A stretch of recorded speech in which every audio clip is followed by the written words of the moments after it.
Ada satu hal yang misahin dari orang kaya dan orang yang stuck nyangkut selamanya. Ini bukan tentang IQ, bukan tentang keberuntungan, ya bukan tentang luck, dan bukan tentang latar belakang dari mereka itu kaya atau miskin, orang tuanya. Dalam video ini gue pengen kasih insight ke kalian tentang 10 aturan uang yang gue pakai di umur ke 19 tahun. Seperti yang kalian tahu, gue udah dapat $1 juta pertama gue itu di umur ke 18, dan itu official ya. Gue udah post di SPT gue. Di umur ke 19, gue udah punya net worth kurang lebih 100 miliar rupiah. Jadi gue rasa gue cukup credible enough buat kasih tahu ke kalian sebagai Gen Z, sesama Gen Z, buat aturan-aturan uang apa aja sih yang bisa kalian pakai buat kehidupan kalian dan biar kondisi finansial kalian itu semakin baik. Salah satu hal yang gue lihat di luar sana, orang yang stuck dalam kondisi finansialnya, mereka itu decide duit atau decide mengeluarkan atau mendapatkan uang itu dengan feeling. Hype lihat investment ya, satu influencer gitu ngomongin tentang koin apa atau tentang saham apa langsung beli gitu. Terusnya nyangkut sahamnya. Setiap keputusan yang orang ini ambil ya itu sifatnya itu random ya, berdasarkan emosi pada saat itu, berdasarkan feeling pada saat itu. Orang itu nggak punya framework atau nggak punya aturan tentang uang. Makanya mereka itu nggak bisa ngekompat uang mereka dan nggak bisa mendapatkan uang yang signifikan. Orang yang bakal kaya, gue ngomongnya bakal kaya ya, itu punya peraturan tentang uang yang mereka itu ikutin. Ya mau itu mereka lagi emotional, mau mereka lagi merasa FOMO, atau mereka lagi kena tekanan sosial atau apapun itu, mereka mau ikutin. Nah sebelum kita masuk ke dalam 10 peraturan tentang uang ya, gue pengen jelasin ke kalian kenapa peraturan itu lebih powerful daripada motivation atau disiplin. Motivation itu mood sifatnya, itu emotional ya. Motivation itu datang dan pergi. Motivation itu nggak pernah ada selamanya. Kalau Senin lu terasa motivasi ya lu bakal kerja, tapi kalau Jumatnya lu nggak terasa motivasi lagi ya lu nggak bakal bekerja gitu. Makanya gue kurang setuju ya tentang motivasi tentang uang. Sedangkan disiplin itu juga sama. Disiplin itu sifatnya itu willpower. Ya, lu butuh willpower, lu butuh kemauan atas diri lu sendiri. Dan kemauan atau willpower itu sifatnya terbatas setiap hari. Makanya disiplin uang itu biasanya salah. Tapi kalau kalian bikin peraturan tentang uang, ini udah langsung lu keblok gitu. Lu tinggal mengikuti sistem yang udah ada. Sekali lu commit ya terhadap sistem yang gue bakalan bagiin di sebelah sini, ya rules ini bakalan tereksekusi dengan sendirinya. Jadi lu nggak perlu lagi, misal lu lagi dilema, gue pengen beli barang ini atau enggak gitu kan. Kalau motivasi atau kalau disiplin, ya lu bakal mikirnya, aduh ini gue beli atau enggak ya, gue pengen beli gadget ini, beli atau enggak gitu.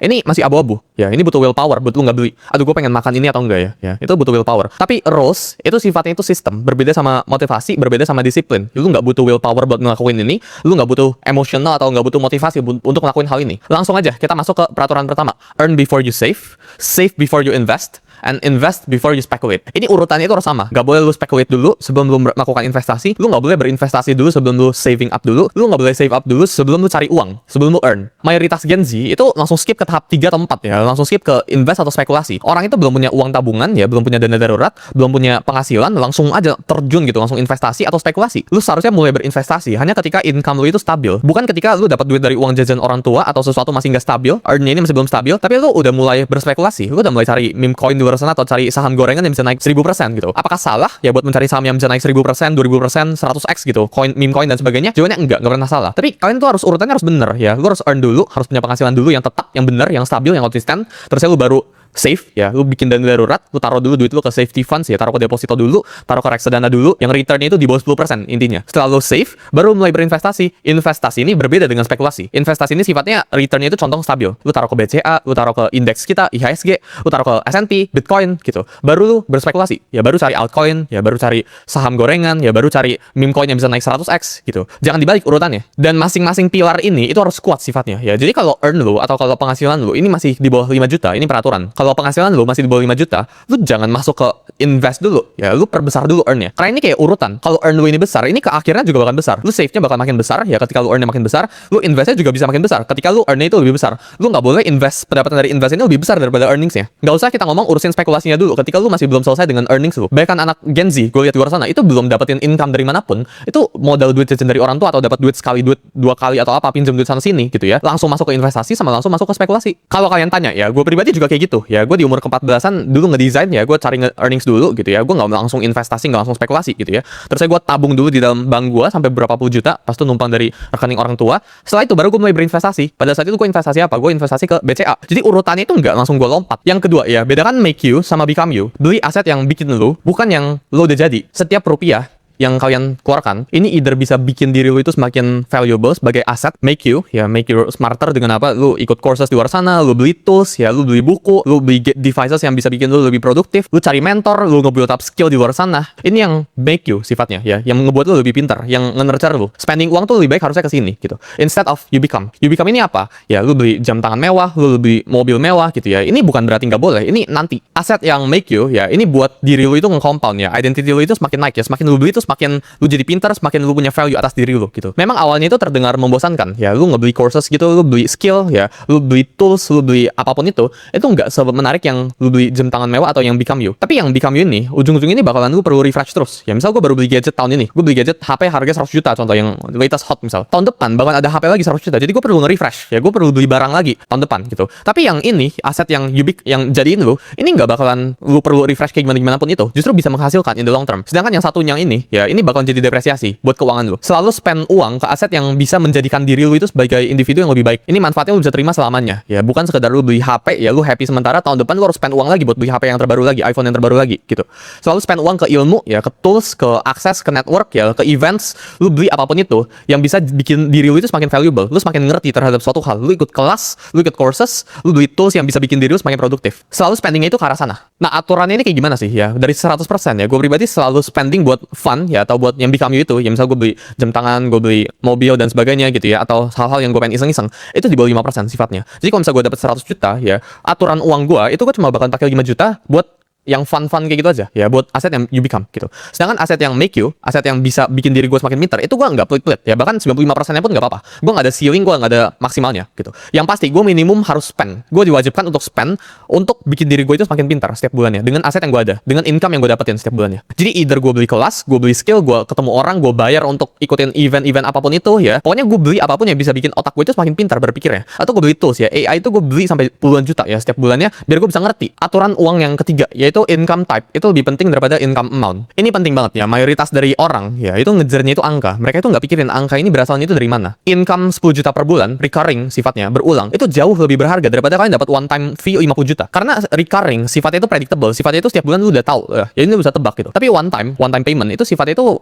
ya lu nggak tahu ya kapan lu bisa dapat lagi selanjutnya. Ketika income lu itu bisa diprediksi, misalnya bulan ini, tahun ini tuh income gue berapa, gue udah tahu kurang lebih ya, gue udah tahu pasti gue dapat berapa kurang lebih exact ya, meskipun gue di financial market, meskipun gue trading, gue udah tahu base case, bear case-nya berapa kira-kira income gue. Ketika income-nya itu udah bisa diprediksi ya, gue itu bisa mulai hiring, gue bisa nge-skill, gue bisa investasi sesuai dengan prediksi gue gitu. Jadi gue punya set of predictions gue pribadi. Tapi ketika ini one time ya, misal gue bulan ini dapat 50 juta, terus gue nggak tahu lagi kapan gue bisa dapat 50 juta. Ini kan unpredictable sifatnya, gue nggak tahu kapan gue bisa skill sebagai manusia. Semua keputusan tentang wealth kalian itu harus dibangun berdasarkan recurring income, bukan berdasarkan one time income. Jadi kalau lu dapat tiba-tiba uang kaget 100 juta, lu nggak boleh ambil decision atas itu. Ini 100 juta ini harus segera lu pakai buat investasi atau buat save gitu. Lu nggak boleh misal, oh gue tiba-tiba dapat uang kaget 1 miliar, oh ya udah gue langsung pakai buat apa gitu. Lu hanya bisa menggunakan income lu sesuka-sukanya itu ketika income itu ketebak, ketika recurring income ya, ketika lu bisa tahu bulan depan gue dapat berapa, 2 bulan lagi gue dapat berapa, tahun ini kuartal ini gue dapat berapa. Jadi tipe-tipe income tuh ada 5 levelnya ya. Yang pertama itu earned income, ini dimana lu itu bekerja ya, lu tuker waktu lu untuk mendapatkan uang. Yang kedua itu service income, dimana lu itu ngelakuin suatu service, lu itu ngelakuin suatu jasa ya buat orang lain dan lu mendapatkan uang itu ya. Ini nggak peduli. Yang kedua, lu kerja 10 jam 20 jam ya, yang penting lu melakukan service itu dengan baik. Jadi misal orang minta gue bikin logo ya, gue bikin dalam 5 menit, mau dalam 5 menit atau 10 jam ya, orang itu nggak peduli. Yang penting sifatnya itu service. Yang ketiga yaitu recurring income, yang gue tadi bilang sifatnya ini kayak subscription ya, lu dapat bayaran bulanan. Misal lu sifatnya itu agency ya, lu dapat bayaran setiap bulan buat ngurusin suatu page orang gitu ya, ini recurring. Yang keempat itu affiliate income ya, jadi lu dapetin duit ya berdasarkan orang yang udah refer. Yang keempat ini affiliate atau royalty kita ngomong. Sama yang kelima ini sifatnya itu portfolio income atau investment income. Nah ini yang paling tinggi dari semuanya itu. Jadi lu harus belajar buat naikin income level lu. Ketika income level ini udah bisa di nomor 5, ini lu tinggal tidur aja lu ngasilin 6%, 7% setahun ya, lu udah bisa set for life. Ini lu harus gradual ya, lu harus dari yang level 1, level 2, level 3, level 4, level 5 ya. Ini gue bakal bahas di video yang lainnya lebih lanjut. Aturan uang yang keempat, cash itu posisi sifatnya. Gue dulu suka nganggep ya, ketika gue pegang cash itu gue rugi artinya, karena gue nggak lagi investasiin uang gue kemanapun. Tapi kenyataannya itu salah. Kalau lu dengerin ya, ada influencer di luar sana ngomongin, oh punya cash itu jelek gitu ya, lu kegerus inflasi dan sebagainya. Itu setengah bener ya, mereka itu nggak kasih tahu half of the partnya. Cash itu optionality ya, cash itu selalu menjadi raja. Mau marketnya lagi rally atau marketnya lagi crisis, cash is always king ya. Cash itu berarti lu punya pilihan atas semua, lu punya keputusan, lu punya decision tree yang luas. Pada saat marketnya itu lagi crash ya, market saham, market crypto gitu lagi crash, orang yang all in itu cuma bisa nonton. Sedangkan orang yang punya cash ya, 20-30% dari network mereka itu bisa masuk di suatu saham atau suatu kripto ya, ketika market itu lagi drop atau lagi koreksi sebesar 50%. Pada saat ada opportunity ya, misal ada business opportunity gitu yang gold banget, orang yang gak punya cash ya itu bakal ketinggalan opportunity ini. Tapi orang yang punya cash itu bisa tembakin. Misal teman-teman lu itu tiba-tiba tawarin bisnis yang menarik banget tentang AI, sekarang lagi scaling gila-gilaan, ada yang pengen bikin AI temen lu, tapi lu gak punya duit, lu gak punya cash, lu gak bisa masuk ke sana. Pada saat emergency ya, misalnya dua orang-orang terdekat lu amit-amit sakit gitu, orang yang gak punya cash ya itu bakalan pinjam sana sini sampai pinjol ya, bunga 10% setiap bulan. Tapi orang yang punya cash ini bakalan tenang. cash is a position ya. Cash itu bukan berarti kalian gagal ya sebagai investor atau sebagai investment gitu. Cash itu insurance ya, kepastian sama amunisi. Ketika marketnya lagi drop, gue bisa nembak ya. Ketika lagi sesuatu yang SOS atau emergency, gue bisa tembak. Nah, sekarang aturan gue pribadi kayak gimana ya? Gue pribadi ada cash minimal 20% dari overall portfolio gue. Nah, 20% ini misal gue punya duit 100 juta ya, berarti gue punya cash 20 juta. Dan ini gue terus-terusan adjust. Jadi ketika cash gue atau portfolio gue misal naik, maka cash gue itu harus, ini beberapa dari portfolio harus dijual buat jadi cash. Jadi gue harus selalu pegang duit ya, cash full, dimana gue bisa tembak kapanpun ya. Misal ada opportunity bisnis apapun itu, temen gue nawarin buat bikin apa gitu, yuk kita bikin gitu. Temen gue ada, misal tiba-tiba ada yang sakit gitu, keluarga gue, ada saudara gue ada cash gitu, gue nggak perlu jual investment gue sama sekali. Aturan uang yang kelima, setiap iya ada tidak yang tersembunyi. Ya, maksudnya kayak gimana? Setiap kalian ngomong iya, setiap kalian spending ke sesuatu, ada something yang kalian kehilangan. Alias kita ngomongin opportunity cost. Misal lu beli sepatu, harganya 500.000 hari ini, gitu ya. Lu ngomong iya, tapi ada sesuatu yang kalian gak lihat. Kalau 500.000 ini lu pakai buat berinvestasi, atau kalau lu pakai buat beli buku, terusnya bukunya bisa upgrade isi otak lu. Atau simply 500.000 ini lu investasi ya, buat 20 tahun ke depan di indeks yang returnnya, misal kita ngomong 12%. Ini bisa jadi 4-5 juta. Jadi hidden cost ya, dari lu beli sepatu, itu 4-5 juta dalam 20 tahun ke depan. Setiap spending itu punya dua harga ya. Yang pertama itu spending label hari ini, yang kedua itu future price-nya ya, atau compound yang kalian gak bisa lihatnya. Ini bukan tentang lu suruh jangan pakai sepatu atau jangan beli barang dan sebagainya, tapi setiap kali lu spending, lu harus punya framework atau harus punya peraturan bahwa oh gue terima gak kalau uang ini harusnya gue bisa pakai buat misal berinvestasi atau buat beli buku investasi layar ke atas, tapi malah gue pakai buat fun hari ini. Kalau fun dari kesenangan dari hari ini itu worth it, maka ya udah gue spend aja nggak apa-apa. Tapi kalau nggak worth it atau risk to rewardnya itu nggak menarik ya, maka gue lebih baik buat berinvestasi atau beli buku aja daripada gue ngalamin fun ya hari ini. Nah, aturan atau application buat ini tuh kayak gimana? Kalau gue pribadi, setiap kali gue ada spending di atas 100 juta, gue menggunakan framework ini. Apakah ini worth it buat kedepannya? Ya, apakah opportunity cost yang gue terima, misal gue pakai 100 juta buat have fun gitu. Ini kalau gue pakai buat investasi atau apa, apakah lebih worth it sekarang atau nanti? Kalau lebih worth it sekarang, ya gue spend 100 juta sekarang. Tapi kalau lebih worth it akhirnya sekarang udah nggak gitu worth it, nggak gitu matters, ya udah gue spend 100 juta buat investasi instead. Simply tanya ya, frameworknya ke diri kalian sendiri, ya gue trade berapa future freedom hour gue ke depannya. Kalau itu worth it, ya udah lu jalanin, lu spending ya, there's nothing wrong with spending gitu. Kalau nggak worth it, ya lebih baik lu investasikan ke sesuatu yang lebih produktif sifatnya. Karena dunia ini nggak harus 100% uang kalian itu dipakai buat sesuatu yang produktif ya. Kadang kita harus live juga, kadang kita harus hidup ya, kita harus have fun juga, kita harus enjoy juga. Aturan yang keenam, jangan decide uang ketika lu lagi emotional, ketika lu lagi lapar, capek, FOMO, atau lagi hype. Ya, antar keempat kondisi ini. Sebagai manusia ya, otak kita itu dibagi jadi dua mode ya, otak yang cepat sama otak yang lambat. Ini ada di salah satu buku ya. Jadi otak yang cepat itu kayak gimana? Otak yang cepat itu ketika kalian ditanya, misal gue tanya ke lu yang lagi nonton ya, 2 tambah 2 berapa? Lu langsung bisa jawab 4 gitu. Tapi kalau gue tanya ke lu misal 25 kali 13 itu berapa? Itu lambat, otak yang berpikir gitu. Yang cepat, ini reaktif ya, ini emosional sifatnya. Sedangkan yang lambat, ini sifatnya itu analytical, logis. Lu berpikir terlebih dahulu. Dan ketika lu lagi pengen decide tentang uang, lu harus pastikan otak lu itu berada di yang lambat dulu. Mayoritas keputusan jelek kalian tentang uang, ya impulsive spending, oh gue lihat gadget ini gue pengen beli dan sebagainya, ini berada di otak yang cepet. Ini bukan di otak yang lambat. Misal lu tiba-tiba dapat notif dari HP lu, oh ini ada diskon 50%. Tiba-tiba lu pengen impulsif, lu pengen beli. Lu lagi nonton TikTok live, ya orang itu bilang, oh ini diskonnya cuma di live ini, lu langsung beli.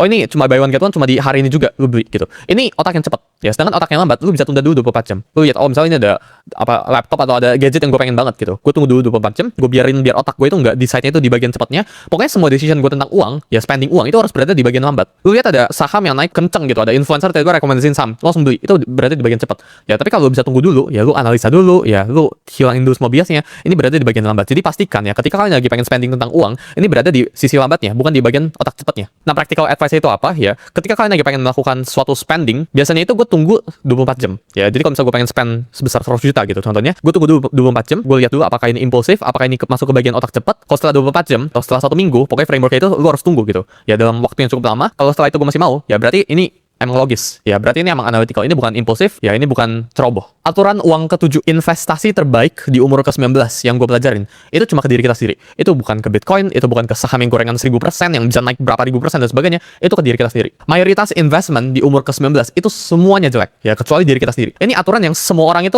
argue sama gue pribadi, ya.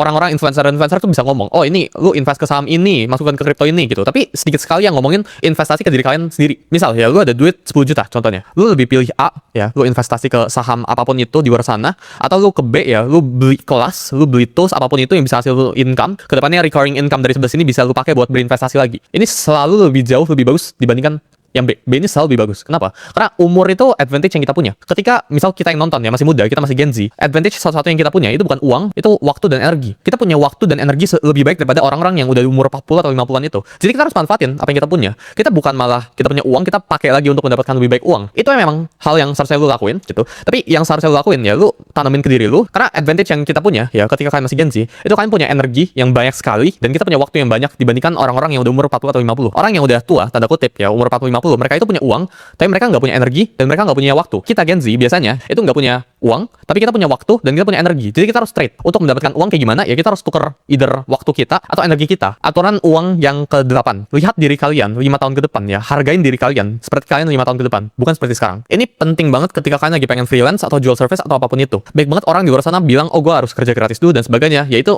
part of it, it's true gitu. Tapi terkadang yang seharusnya kalian lakuin, lu harus lihat, lu harus punya confidence ya bahwa 5 tahun ke depan value gue itu bakal jauh lebih meningkat daripada sekarang. Jadi kalau misal lu jual sekarang ngedit gitu ya 500.000, lu harus udah punya projection buat 5 tahun ke depan tuh gue pengen jual editing service gue itu berapa harganya. Banyak Gen Z itu mulai murah ya dengan alasan pengalaman dulu aja. Itu semua orang bilang. Padahal menurut gue itu logical fallacy, yaitu kesalahan berpikir. Pengalaman itu datang dari delivery ya, bukan berdasarkan lu charge suatu project ini murah atau gratis gitu. Bahkan lu tetap bisa dapetin pengalaman ketika lu charge premium price kok. Ya lu tetap bisa dapetin pengalaman yang luar biasa ketika lu kerja juga dibayar kok. Lu nggak harus kerja gratis. Lu harus belajar punya anchor pricing seumur hidup lu. Jadi ketika orang lagi pengen hiring lu anggap orang ini hiring lu buat 5 tahun ke depan. Misal orang itu pengen hiring gue buat sekarang gitu. Lu pengen minta gue jadi speaker atau lu minta gue jadi video editor gitu. Gue nggak bakalan nilai diri gue itu berdasarkan nilai gue sekarang. Ya buat diri gue sendiri ini ya. Note-nya buat diri gue sendiri. Tapi gue bakal nilai diri gue buat 5 tahun ke depan. 5 tahun ke depan value gue kayak gimana. Jadi aturan uang ke-8 ya, selalu charge premium ya. Anchor price diri lu itu sebagai 5 sampai 10 tahun ke depan. Jangan nilai diri lu itu berdasarkan nilai sekarang, tapi nilai diri lu itu berdasarkan apa yang lu bisa jadi. Ya, potensial diri lu itu 5 sampai 10 tahun ke depan.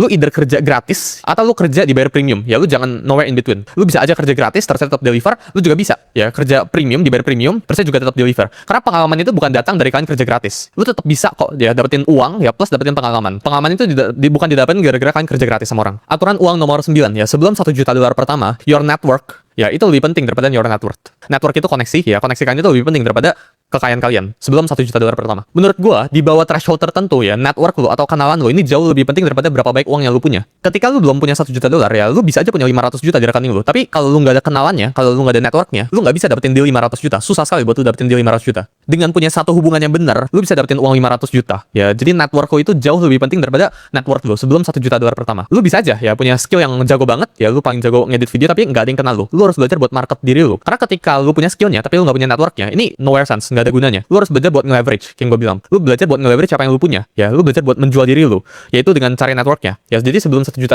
ya, network siapa yang lu kenal itu jauh lebih penting ya daripada uang yang lu punya. Lu nggak perlu ya punya skill yang gila banget ya, selama lu bisa kenal orang-orang terdekat yang tepat. Lu punya skill medium pun ya, kalau lu kenal orang-orang bagus pun, lu bakal dapetin deal kok. Dan ini juga terjadi ya ke gua. Ya, gua dulu sebelum dapetin $1 juta pertama gua datengin ke banyak banget event-event kripto. Ya, sampai satu event kripto itu ngerubah hidup gua.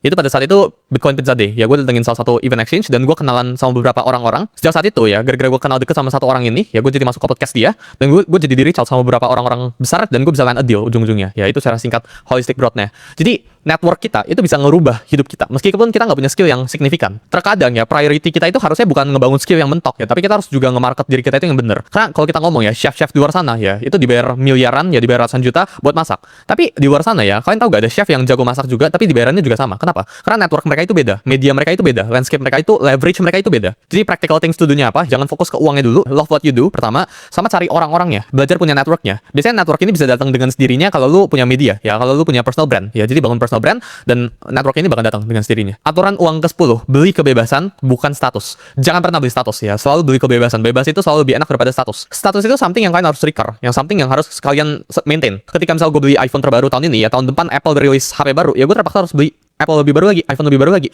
Ini recurring. Ya, gue harus spend terus. Misal lu beli mobil mewah, ini recurring sifatnya. Status ini sifatnya subscription base ya. Lu harus terus-terusan jaga image lu biar image lu itu tetap di level yang sama. Sedangkan kebebasan itu sebaliknya. Kebebasan itu apa sih? Lu beli skill, skill ini bisa lu pakai buat seumur hidup lu. Status itu never ending ego game kita ngomong. Sedangkan kebebasan itu sifatnya itu infinite. Lu itu bisa bebas ya, gerak ruang geraknya bebas gitu. Lu nggak perlu pedulin apa kata orang, dan itu kebanyakan dari orang-orang yang udah main the status game yang mau. Jadi selalu cari kebebasan, jangan beli status. Karena real wealth, kekayaan yang sebenarnya itu sifatnya itu invincible, itu nggak kelihatan, nggak perlu gue tunjukin. Jadi ketika kalian menghasilkan sebuah uang, jangan langsung dikasih tahu ke semua orang. Ya, ini salah satu penyesalan gue pribadi juga dulu. Gue dulu pas baru ngasilin beberapa juta pertama gue langsung kasih tahu ke semua teman gue, ya gue punya penghasilan, itu jadi sebuah pressure buat gue pribadi. Jangan pernah kasih tahu income lu itu ke semua orang, ya karena kalau lu kasih tahu income lu ke semua orang, mereka itu either bakal iri karena income lu itu di atas mereka, terus mereka mau coba narik lu ke bawah atau coba jatuhin lu gitu ya.